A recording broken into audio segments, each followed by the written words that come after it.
Bueno, hoy vamos a tener un servicio especial, como yo les decía en la invitación. La idea es que vamos a celebrar la Cena del Señor, pero también quiero que hoy podamos estudiar algo muy bonito que se encuentra en la Palabra de Dios, obviamente. Entonces voy a invitarles a que vayamos a Marcos, capítulo 16, versículo del 1 al 8. Igual traté de volver a hacer las presentaciones, pero creo que la letra está como pequeña. Hoy pues se conmemora el Domingo de Resurrección. Entonces yo me acuerdo, yo le decía a mi esposa, yo vengo de Popayán, que es una ciudad. ¿Conoce Popayán? Yo siempre tengo que explicar porque hay muchas personas en las cuales no conocen. Entonces claro, en Popayán, yo me acuerdo que en Semana Santa era pues cuando yo era muy niño, era muy estricta las acciones. Yo no podía escuchar música así muy alegre. Lo que era el viernes como a las 3 de la tarde, la mayoría de iglesias, sean cristianas o católicas, estaban haciendo pues el sermón de las 7 palabras. Entonces uno estaba en solemnidad total. Yo me acuerdo que a mí de chiquitico me vestían de traje para ir así mismo a la iglesia y demás. Y el Domingo de Resurrección pues era como más la fiesta, entonces uno se vestía de blanco y demás. Y hoy quiero que podamos mirar eso. Digamos que uno tradicionalmente, nosotros pues a ser colombianos, a ser latinos, pues nos tenemos eso introyectado en nosotros.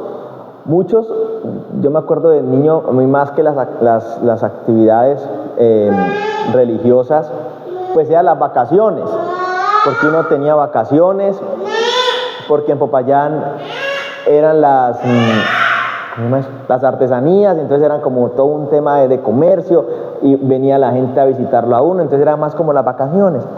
Entonces, claro, la Semana Santa va perdiendo un poco el sentido de acuerdo a la lectura que lo vayamos haciendo, y así mismo el Domingo de Resurrección. Y hoy con la predicación la idea es que podamos centrarnos a lo que Dios quiso con esa obra tan poderosa de Dios. ¿Listo? Entonces, ¿quién tiene buena vista que pueda leer eso, o si no es de sus Biblias? La cita es Marcos 16, del 1 al 8. ¿Quién se anima a leer ahí? ¿Alcanzan a leer o lo leo de acá?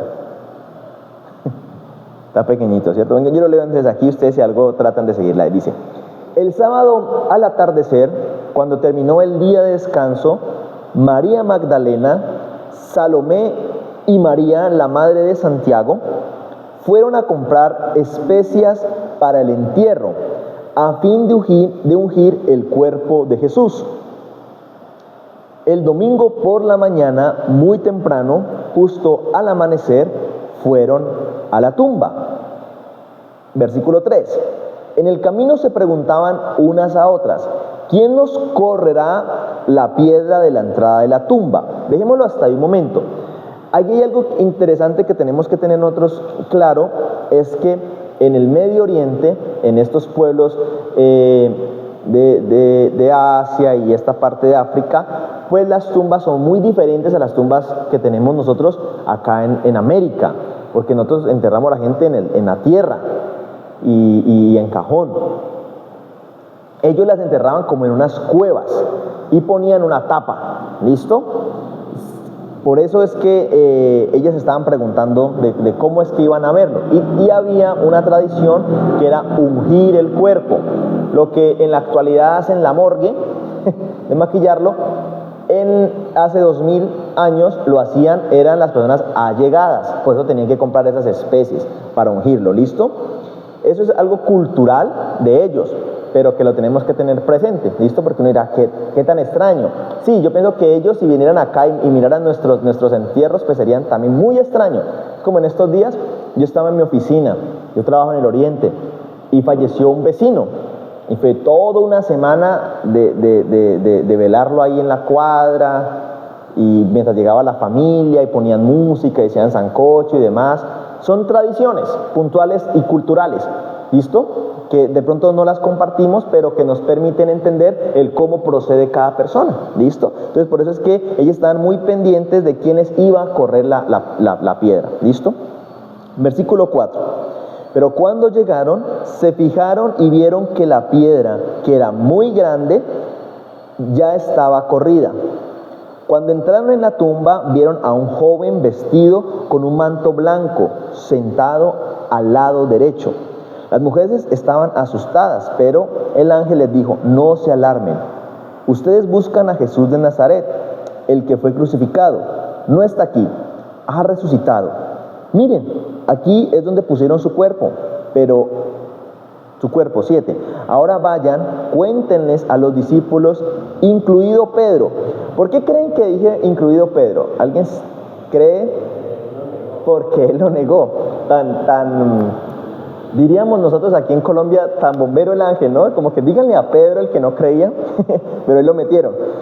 Que Jesús va delante de ustedes a Galilea, allí lo verán, tal como les dijo antes de morir. Las mujeres, desconcertadas, huyeron temblando de la tumba y no dijeron nada a nadie porque estaban muy asustadas. Hoy quiero que podamos nosotros entender que ¿por qué en sí celebramos nosotros hoy el Domingo de Resurrección? Y es que en sí lo que nosotros debemos celebrar no es en sí misma la resurrección, que se haya levantado una persona que estaba muerta. ¿Por qué? Ese acto en sí no es lo que marca la victoria del domingo que hoy estamos nosotros conmemorando. ¿Por qué? Porque es que la Biblia me registra a mí 8 resurrecciones. La primera resurrección que la Biblia me registra es en Primera de Reyes, capítulo 17, cuando este profeta Elías va donde una viuda que estaba en Sarepta y ella tenía a su hijo, había muerto. Elías ora y el niño vuelve a la vida. Esa fue la primera resurrección que nos registra la Biblia. Hay una segunda resurrección, y es que ya no Elías sino Eliseo, que era su discípulo, va donde una tsunamita, donde una mujer que lo hospedaba, y también esta mujer le había muerto su hijo, y él ora y ese hijo vuelve y resucita. La tercera resurrección que nos muestra la Biblia es como un hombre que había fallecido, lo tiran justo al lado donde estaban los huesos de Eliseo, del que había resucitado la hija de la tsunamita, y solamente por estar al lado de los huesos resucita. La cuarta ya la vemos nosotros en el Nuevo Testamento, y es que había un hombre llamado Jairo que tenía una hija. Va donde piden que Jesús vaya, Jesús va donde la hija de Jairo y la resucita. La quinta es una hija de una viuda que también Jesús lleva allá, y mientras va de camino la hija, como si fuera, como aquí que a veces vemos que pasan velorios, ella iba ya a ser enterrada a su tumba, pero iba Jesús de camino y en medio del tránsito la resucita. 7. Dorcas. Dorcas era una discípula muy querida, muy allegada pues a los 12. Ella fallece, y ya no Jesús, porque ya Jesús había resucitado, ya estaba en el cielo, sino que Pedro, allá en Hechos nos cuenta cómo va y ora por Dorcas y vive. Y el último relato que nos muestra la Biblia, se me olvidaba Lázaro, que era el mejor amigo de Jesús. A los 4 días él va y lo resucita. Y el último registro de que nos muestra la Biblia de resurrecciones se encuentra en Hechos 20, y es un hombre llamado Eutico. ¿Ustedes habían escuchado que en la Biblia hay un hombre llamado Eutico? No, muy curioso. Pero este Eutico es un personaje, porque resulta que Pedro estaba predicando. Entonces la predicación se extendió, pues hubo un mover de Dios increíble y ellos se predicaron. Entonces Eutico, como que estaba él sentado en una ventana, en una buena altura, y Eutico se empezó a quedar dormido. Y Eutico se durmió. ¿Y cómo se durmió? Se fue para atrás y se cayó. Cuando fueron a verlo, estaba muerto. Entonces, ¿sí ven? Tienen que tener mucho cuidado con quedarse dormido. Entonces, claro, cuando van a verlo, Pedro pues ora, porque ustedes imaginan una predicación y que en vez de salir la gente con mayor presencia de Dios salga muerto, pues no era lo que Dios quería para ese momento. Entonces, claro, va Pedro, ora por Eutico, Eutico resucita. Entonces, 8 personas en la Biblia vemos que resucitaron, 9 con Jesús. Entonces, ¿qué es lo especial de la resurrección? Ahora, con eso no quiero decir que resucitar no es un milagro asombroso, eso es un milagro asombroso, es algo muy fascinante, o sea, que Dios le permita tener vida a una persona un tiempo más allá por gracia de Él, es asombroso.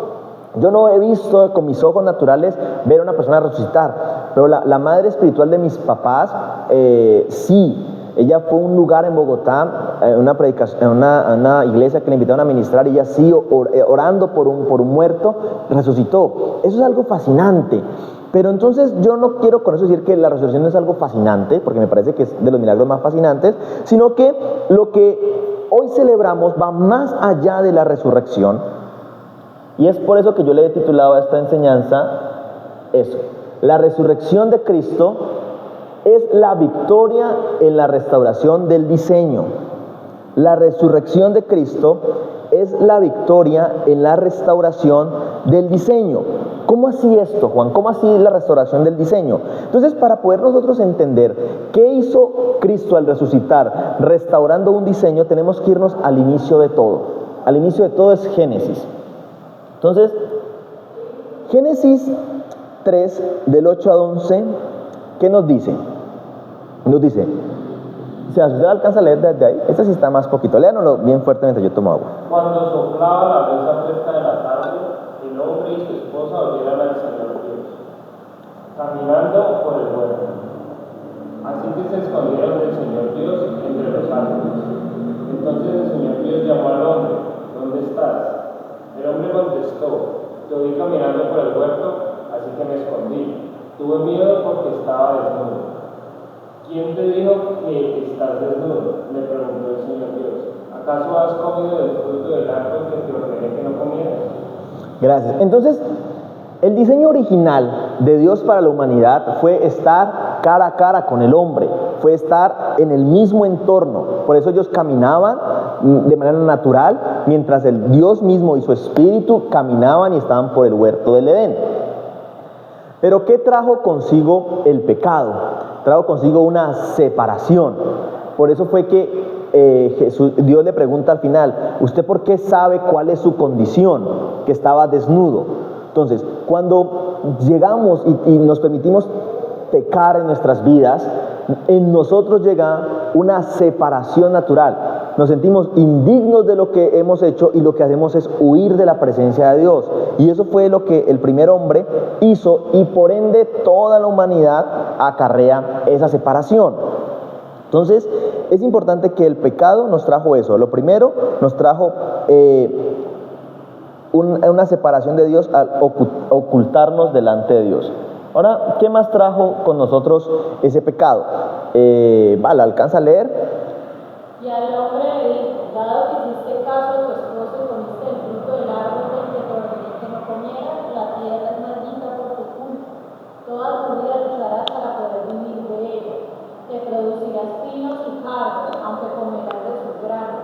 Con el sudor de tu frente obtendrás alimentos para comer hasta que vuelvas a la tierra de la que fuiste formado, pues fuiste hecho del polvo y al polvo volverás. Gracias. Entonces, ¿qué más nos vemos de ese pecado que arrojó a la humanidad? Pues le permitió a la humanidad tener una vida sin sentido, una vida que solamente fuera de dolor, de sufrimiento, de estar trabajando para vivir, de vivir solamente para trabajar.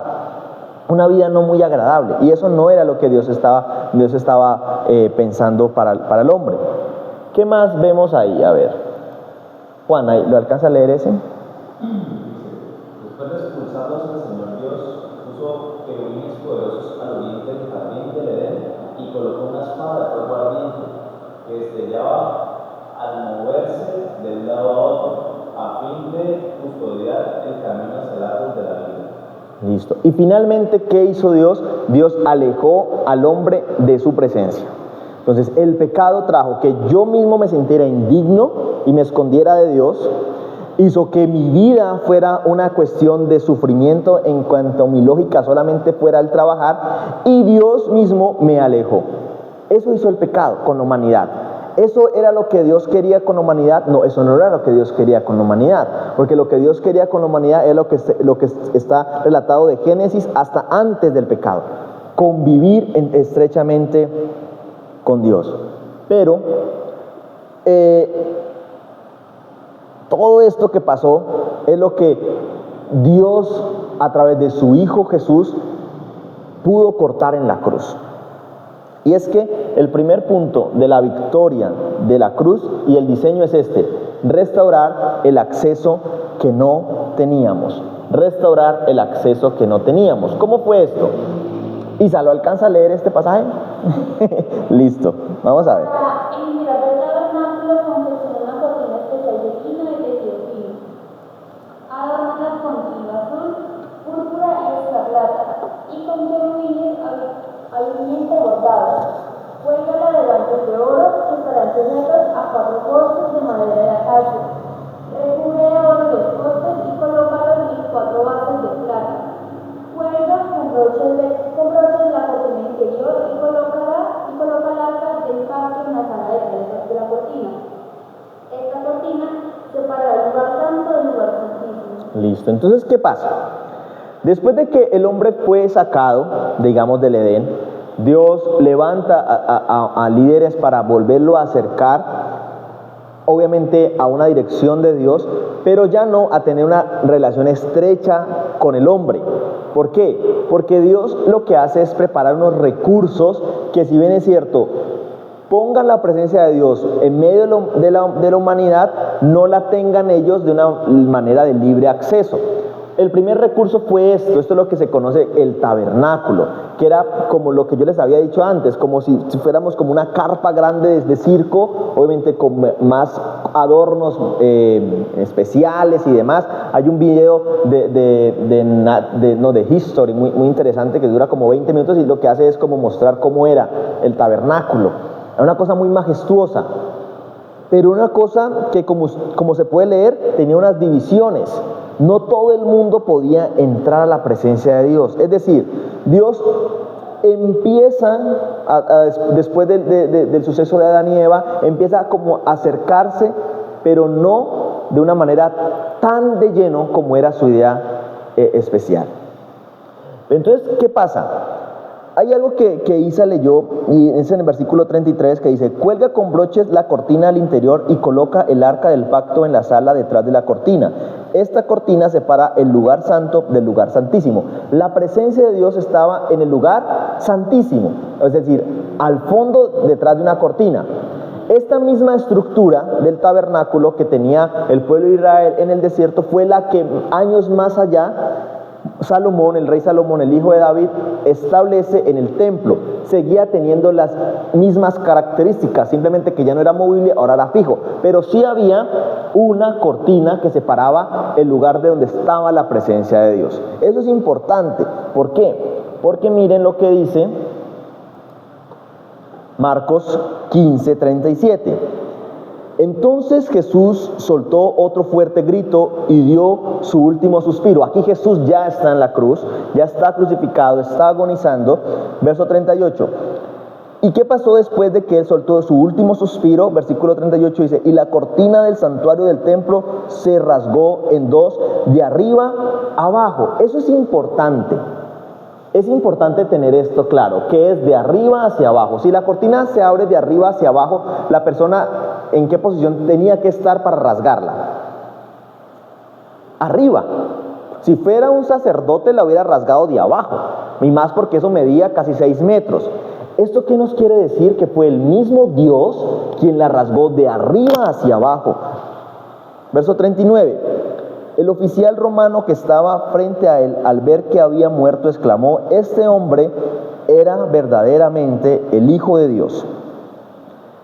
Con la muerte de Jesús se dio esto, que el velo se rasgó en 2, es decir, que esa presencia, la cual fuimos excluidos desde Adán y la cual era muy limitada para muchas personas, hoy ya no esté delante de nosotros. Yo quiero que usted diga conmigo: hoy no hay nada que me divida, hoy no hay nada que divida mi vida ante la presencia de Dios.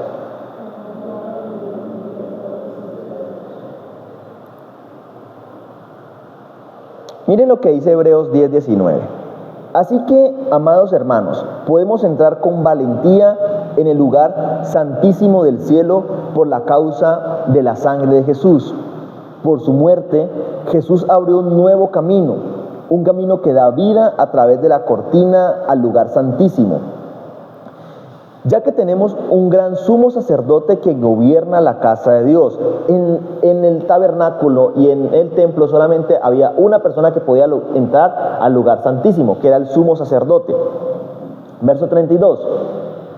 Entremos directamente a la presencia de Dios con un corazón sincero, con plena confianza en Él, pues nuestra conciencia culpable ha sido rociada con la sangre de Cristo al fin de purificarnos, y nuestro cuerpo ha sido lavado con agua pura. ¿Qué es lo que nos está diciendo Hebreos? Lo que antes, una vez al año, hacía una sola persona de un rango superior, hoy en día todos podemos hacerlo, y es ir a la presencia de Dios. Quiero que ustedes miren esto que me pareció a mí súper importante, y es que desde Adán hasta el momento que el velo fue partido, es decir, hasta el momento de que Jesucristo murió, pasaron 76 generaciones. ¿Cuántas generaciones? Es decir, que desde Adán hasta Jesús se vivieron en la humanidad aproximadamente 4.000 años. Aunque no hay un dato exacto, porque digamos no había la manera de cómo censar a toda la humanidad, sí se puede aproximar que para el tiempo de Jesús habían vivido, os decía, hasta cuando murió Jesús, se había tenido registro pues de que habían llegado a vivir 100.000 millones de personas, desde Adán a Jesús, 100.000 millones de personas. Hoy en día, 2026, la población del mundo son 8.2 mil millones de personas. ¿Con eso qué les quiero decir? De Adán a Jesús fueron 12.2 veces más las personas que hoy en día somos en la humanidad, quienes se perdieron de poder tener un libre acceso a la presencia de Dios. Ellas estaban alejados de eso. Ellos no tuvieron la oportunidad que hoy tuvieron. Y yo por eso quiero que puedan ver esta frase. Mira. Y es, quizás nunca lleguemos a comprender del todo cuán afortunados somos, pero lo que sí podemos hacer es vivir cada día como alguien que entiende el valor del acceso que Cristo nos dio, no para quedarnos en la presencia, sino para salir de ellas transformados y cumplir el propósito de Dios. Yo siento que, claro, nosotros que hoy vivimos, digamos, en una comodidad mayor, porque hoy tenemos el acceso digitalmente a una Biblia, que hoy de pronto tenemos templos que nos queden cerca o no a nuestros hogares, que de pronto vayan o no de pronto como a ciertas afinidades. Hoy tenemos esa facilidad, pero muchas personas, 100.000 millones de personas, y eso es mucha gente, no tuvieron esa posibilidad, porque vivían en ese juicio que Dios tenía en la humanidad, y era que ellos estuvieran alejados de Dios. Por eso hoy es tan importante lo que hoy podemos vivir, que hoy podemos venir a este lugar a adorarle, a glorificar su nombre, pero que también podemos hacerlo desde la casa, poder entrar a la presencia de Dios y hablar de una manera de cara a cara. Hoy, si de pronto hemos cometido algún error, podemos estar confiados que en la presencia de Dios podemos que Él nos perdone. En la antigüedad, si el sacerdote no estaba totalmente santo y purificado, él moría. Por eso él tenía como una batola. Digamos, si estuviéramos nosotros en la época del tabernáculo, pues yo estaría con una batola y con unas campanas, y ustedes me mandarían al lugar santo para orar por ustedes. Y si yo no me hubiera consagrado, no sé, hubiera gritado a Martina de pronto con rabia, no sé, por algo esta mañana, ya en mí no estaría tan santo que yo entrara, ustedes no escucharan las campanitas y me tendrían que estar recogiendo con un lazo, porque así era de fuerte Dios era muy estricto por todo lo que había pasado en la humanidad, pero bendito es su amor tan grande en nosotros, que le envió a su Hijo a la cruz para poder restaurar una vez más el acceso que habíamos nosotros perdido. Pero ese acceso a la humanidad que nos lo volvió a dar, no solamente fue ese aspecto de la victoria, sino hay un segundo aspecto. Y el segundo aspecto es, en la victoria de la cruz, en ese diseño perfecto, no solamente es recobrar el acceso, sino también cuidar la creación. Cuidar la creación. Génesis, ¿quién? ¿Íbamos en quién? Seba, le toca leer, ¿no? Luego Dios los bendijo con las siguientes palabras: sean fructíferos y multiplíquense, llenen la tierra y gobiernen sobre ella, reinen sobre los peces del mar, las aves del cielo y todos los animales que corren por el suelo. Gracias. Cuando Dios creó al hombre, a la mujer, le dio ese soplo de vida, y el Espíritu Santo fue el que le hizo dar vida, y de eso estuvimos hablando unos cultos anteriores, les dio una tarea. ¿Cuál era la tarea? Cuidar la creación. Cuidar la creación. Y hoy 2026 yo tengo que entender de que si yo estoy conmemorando la resurrección de Cristo, que es la que me permitió el acceso y es la que me vuelve a poner a mí delante, cara a cara a Dios, como estaba Dios con Adán y Eva en el huerto del Edén, pues yo también tengo esa misma asignación que tuvo Adán y que tuvo Eva, y es poder cuidar su creación, que va más allá de pronto de cuidar la planta, de pronto de cuidar los animalitos, sino que también tengo yo que entender de que yo tengo una responsabilidad en cuidar a la humanidad que se está perdiendo.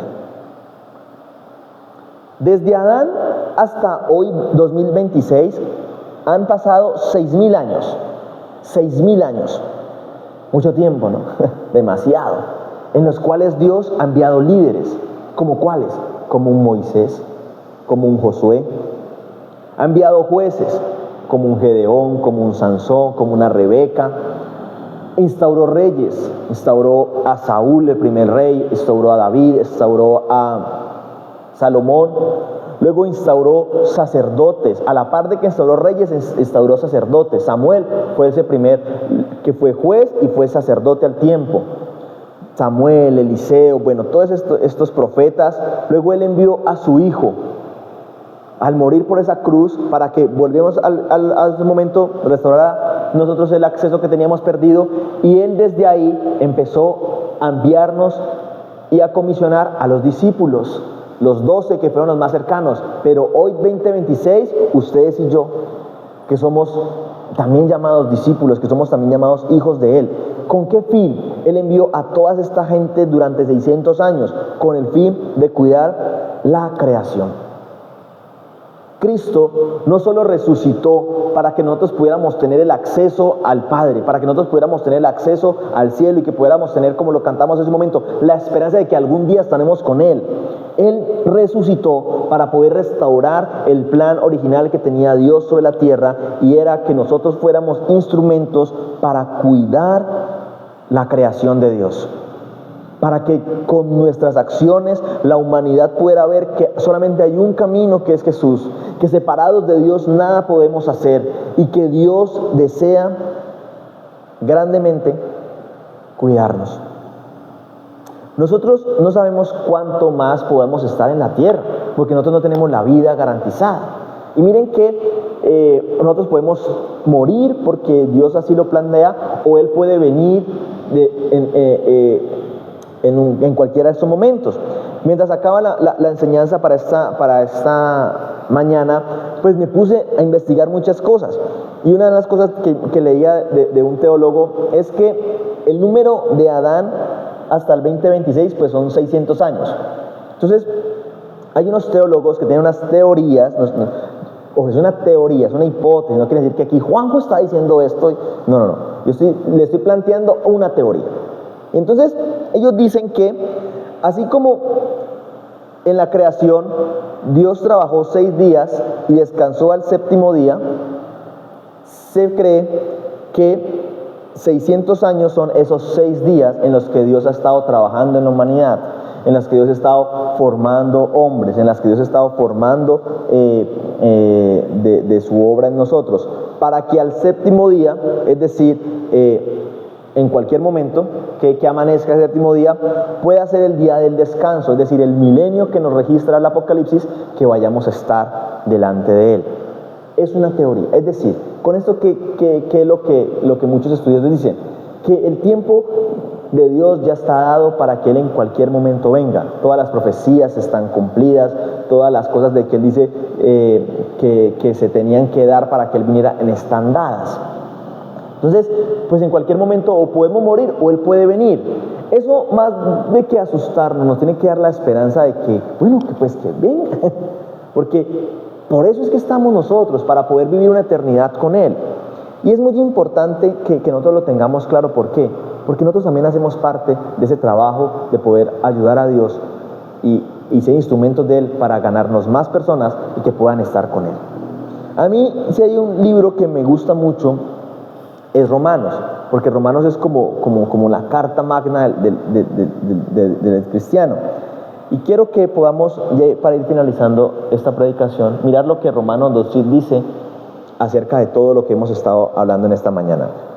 ¿Quién le toca leer? Pero ustedes no están dominados por su naturaleza pecaminosa, son controlados por el Espíritu, si el Espíritu de Dios vive en ustedes.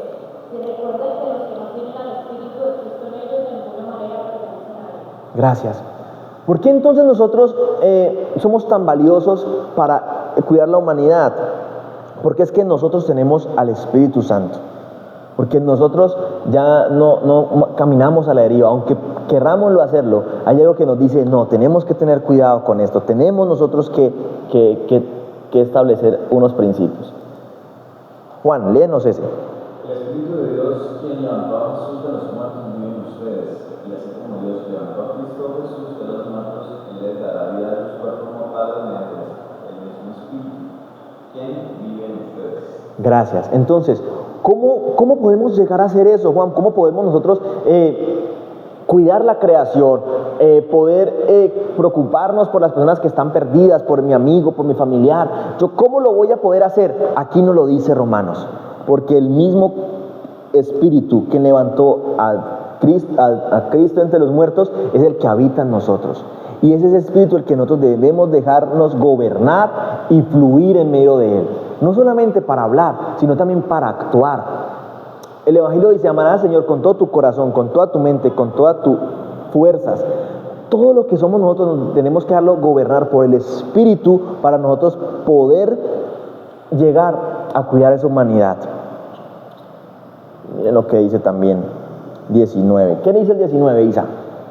Pues toda la creación espera tener el día que su interior revelará quiénes son verdaderamente sus hijos. ¿Se acuerdan que este pasaje ya lo habíamos leído hace unos cultos anteriores, cuando estábamos hablando de la acción natural del cuerpo, que es inhalar presencia de Dios y exhalar dióxido de carbono, que es las cosas buenas? Pues una vez más lo traigo por acá. ¿Por qué? Porque es que el Espíritu, como lo vimos hace un momento en el 19, Él les dará vida a los cuerpos mortales. Ese Espíritu que Dios ha puesto en cada uno de nosotros está ahí para algo, y es para ser la respuesta, como yo les decía la vez pasada, a lo que la creación espera, y es que nosotros actuemos, y es que nosotros vayamos y hagamos algo diferente por esta humanidad. Por eso es la resurrección. Más allá de una acción que solamente hizo Cristo, es lo que con esa acción Cristo nos involucra a nosotros a actuar ahora, a ser protagonistas de lo que Dios quiere hacer con nosotros en la humanidad. Por eso yo digo, hay muchos pastores y predicadores que dicen, no, el avivamiento de Colombia. Y hace poco estuvieron en una vigilia y eran como 40,000 personas. Pero si todas esas 40,000 personas estuviéramos actuando conforme al Espíritu que Dios ha puesto en nosotros, pues Cali sería diferente, pues Colombia sería diferente. ¿Por qué? No pasa. Porque es que muchos solamente se quedan para recibir eso, para recibir su milagro, y hubieron varios milagros. Yo no pude dormir ese sábado, entonces me vi la transmisión. Hubieron varias cosas maravillosas, y qué bueno que haya milagro, pero también es lo que yo voy a hacer después de recibir ese milagro. Entonces, súper chévere que digamos la pasemos acá en el servicio, y a veces comemos, y a veces rotamos cosas, y nos movemos a cada rato en el auditorio. Eso es bacanísimo, porque nos mantenemos distraídos, pero es lo que yo voy a hacer después de yo recibir lo que Dios me está hablando en ese servicio o en los momentos de intimidad. Es esto, es que la humanidad me está esperando que yo haga. Si en verdad Colombia tuviera un avivamiento, pues no habría corrupción, pues no habría delincuencia. ¿Por qué? Porque 40,000 cristianos actuando conforme a lo que Dios está diciendo, pues marcaríamos la diferencia. No nos colaríamos en el mío, no nos mojarían unos carros en un charco. Entonces, ¿qué es lo que depende de nosotros? Sí, comportarnos como unos verdaderos creyentes de Dios. ¿Se acuerdan de este que lo leímos? Hemos estado leyendo, yo pasé los versículos en la Nueva Traducción Viviente, pero quise traer esto en la versión Reina Valera porque hay dos palabras muy especiales. Vuelve a leer, Cevitas, y todo el versículo. Y los bendijo Dios y les dijo: fructificad y multiplicaos, llenad la tierra y sojuzgadla y señoread en los peces del mar, en las aves de los cielos y en todas las bestias que se mueven sobre la tierra. Entonces hay dos palabras ahí subrayadas: sojuzgadla y señoreadla. ¿Listo? Aquí quiero hacer énfasis a ella para concluir la predicación en esta mañana. Sojuzgad. Sojuzgad viene de la raíz hebrea que se llama kabos. ¿Listo? Y este es un verbo que significa someter, dominar, poner bajo control. Entonces, cuando a mí Dios me está diciendo que la asignación que yo tengo en la actualidad es la misma que tenía Adán, yo tengo que saber que yo estoy llamado a sojuzgarla. Es decir, yo estoy llamado a administrar, a ordenar lo que Dios me ha permitido estar en mi entorno. Esto lo tengo que recibir de una manera muy correcta, porque esto no me da la licencia a mí para abusar de mi autoridad, para venir a someter cosas, no. Sino que esta palabra sojuzgar es más guiada como hagan de cuenta. ¿Ustedes han ido a una granja de pronto? ¿A un cultivo? Eso a veces el monte crece y se vuelve feo, pero quienes saben de eso sojuzgan ese monte, es decir, lo administran, se enseñorean, pero ese enseñorío es más de un cuidado, lo podan, lo riegan para que sea bonito. Ese sojuzgar es lo que nosotros tenemos que entender, que es lo que Dios me está pidiendo. Dios nos ha llamado a sojuzgar la creación, a sojuzgar los entornos, no para pisotearla, sino para tener responsabilidad delante de lo que me ha dado, delante de mi familia, delante de mis amigos, delante de mi trabajo. ¿Y cuál es la segunda palabra? Señorear. Y señorear viene también de una raíz de hebrea que se llama rada, que significa reinar, ejercer dominio y gobernar. Pero este dominio tiene que ser un dominio no a la manera natural, sino a la manera de Dios. ¿Y cómo Dios ejerce su dominio? De una manera justa, de una manera amorosa. Entonces aquí no se trata de que yo domine las cosas o domine las personas que tengo a mi alrededor, sino que yo ejerza un liderazgo amoroso, un liderazgo con propósito. Si yo le voy a pedir a esa persona que me traiga algo, lo voy a hacer ¿por qué? Porque es lo que yo quiero, o es porque conforme a eso él va a aprender. Es a eso que está llevada la palabra señorearse. Entonces, señorear no es explotar, sino administrar con la mente y el corazón de Dios. Eso es importante porque eso es lo que Dios nos está pidiendo. Entonces quiero dejarles esta frase. La resurrección no solo nos devolvió el acceso a su presencia, nos devolvió el llamado original, que es cuidar, gobernar y trabajar en pos de la creación. En pos de la creación, en pos de nuestro prójimo, en pos de nuestros entornos, en pos de todo lo que Dios nos ha permitido estar. Cada uno está en un fragmento del Edén, llamado trabajo, llamado estudio, llamado familia. Nosotros estamos ahí no porque quisiéramos haber estado ahí. Dios nos llevó a la familia en que estamos, Dios nos abrió la puerta del entorno laboral o académico en el que estemos. Es decir, Dios nos puso así como puso a Adán y a Eva en ese lugar. Dios nos restableció la presencia de Dios. Ahora, ¿qué tenemos nosotros que hacer? Sojuzgar y señorear correctamente esa creación. Y eso es entonces la victoria que hizo Cristo en la cruz. Va más allá que el resucitar, va más allá que levantarse de la tumba, va en acercarnos a la presencia, pero también de equiparnos. Amén. ¿Aprendimos algo en esta mañana?